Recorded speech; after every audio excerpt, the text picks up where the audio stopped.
The Beaches podcast is going to give you everything you want to know about a beach before you go there. I hope you enjoy the show. Be sure to check out our website, www.sandee.com. Without further ado, let's get into the show. All right, everyone.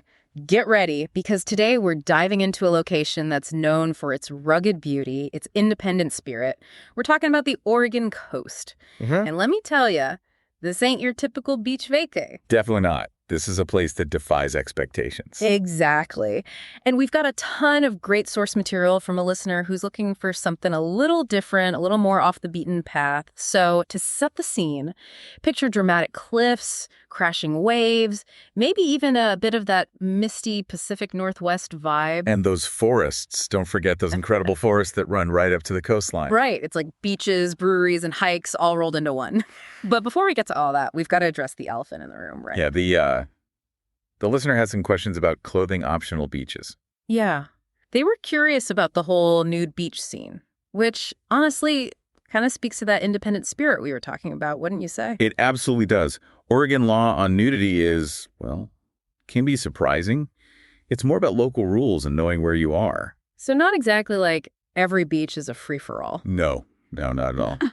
But there are designated clothing optional beaches, if that's what you're looking for. Good to know. So it's less about everyone constantly ditching their swimsuits and more about, I don't know, personal freedom. Exactly. It's about that connection with nature on your own terms.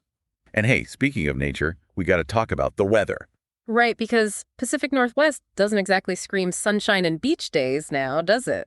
It's definitely more moody, that's for sure. Yeah. Think overcast skies, dramatic storms, it's all part of the charm, really. Okay, but for those listening who are thinking, all right, but when should I actually go? What's the best time to experience the Oregon coast? Tough question. It really depends what you're after. Summer has the warmest weather, but it's going to be more crowded. Sure. If you're looking for a quieter, more contemplative experience, spring or fall might be the way to go. Plus, I imagine those forests are even more magical with a little rain, right? Absolutely. You get those deep greens, that earthy smell. It's incredible. So we've got moody beaches, incredible forests. Oh, and breweries. We can't forget those. Our listener mentioned those too. Right. And that's the thing about Oregon. It's not just one thing. You can hike through ancient Sitka spruce forests in the morning, feel dwarfed by those giant trees. Oh, no, yeah.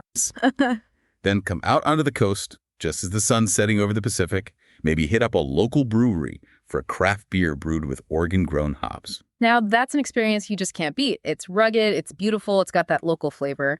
So for anyone listening who's intrigued by the idea of a beach trip that's a little different, a little more adventurous, Oregon might just be your perfect match.